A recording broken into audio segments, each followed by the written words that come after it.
പലരും എന്നോട് ചോദിക്കുന്ന ഒരു ചോദ്യമുണ്ട്. എനിക്ക് നല്ല തടിയും വണ്ണവും ഒക്കെ ഉണ്ട്. ഈ അടുത്തായി എൻ്റെ ബ്ലഡ് ടെസ്റ്റ് ഒക്കെ ചെയ്തിട്ടുമുണ്ട്. ഡോക്ടർ പറഞ്ഞിരിക്കുന്നത് എല്ലാം നോർമൽ എന്നാണ്.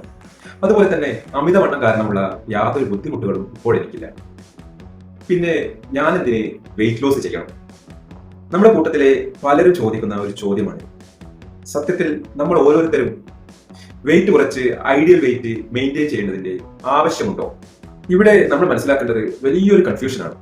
നിങ്ങളുടെ വെയിറ്റ് നിങ്ങളെ സംബന്ധിച്ചിടത്തോളം നോർമൽ ആയിരിക്കാം, അതുപോലെ ബ്ലഡ് ടെസ്റ്റും നോർമലാണ്. പക്ഷേ നിങ്ങൾ മനസ്സിലാക്കേണ്ട കാര്യം നിങ്ങളുടെ ശരീരത്തിനകത്ത് ഫാറ്റ് അഥവാ കൊഴുപ്പ് കൂടുതലായിരിക്കും എന്നുള്ളതാണ്. വെയിറ്റ് കുറക്കുക എന്നൊക്കെ വെച്ചാൽ വളരെ സിമ്പിൾ ആണ്. ഭക്ഷണം സ്കിപ്പ് ചെയ്താൽ നമുക്ക് വെയിറ്റ് കുറക്കാം, ഡയറ്റ് ചെയ്ത് കഴിഞ്ഞാൽ നമുക്ക് വെയിറ്റ് കുറക്കാം, അതുപോലെ ജിമ്മിലോ മറ്റോ വർക്കൗട്ടിന് പോയി കഴിഞ്ഞാൽ നമുക്ക് വെയിറ്റ് കുറക്കാം. നമ്മൾ സാധാരണ വെയിറ്റ് കുറക്കുമ്പോൾ നമ്മുടെ ശരീരത്തിൽ സംഭവിക്കുന്നത് മസിൽ ലോസും വാട്ടർ ലോസും മാത്രമാണ്. യഥാർത്ഥ വില്ലനായ ഫാറ്റിനെ നമ്മൾ ശ്രദ്ധിക്കാറേയില്ല. ഫാറ്റ് ലോസ് നടക്കണമെങ്കിൽ ഫാറ്റ് ലോസിന്റെ സയൻസ് മനസ്സിലാക്കിയ ഒരു വ്യക്തിയുടെ സഹായം കൂടിയേ തീരും. അതുകൊണ്ടാണ് ഇപ്പോൾ nutrition, dietitian guide, science based coaching ഇവയൊക്കെ വലിയ റോൾ പ്ലേ ചെയ്യുന്നത്.